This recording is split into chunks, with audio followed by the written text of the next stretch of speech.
ज्ञातवासात कधीच नव्हतो. मी ज्ञातवासात आहे. कुठं आहे ते माहीत असतं, काही प्रॉब्लेम नाही.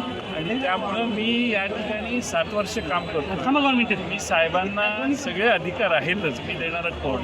तर साहेब याच्यावर योग्य तो निर्णय घेतील आणि त्यांनी भाषणात सांगितले सर्वांशी चर्चा विचारविनिमय करून माझं काय करायचं याचा निर्णय साहेब करतील.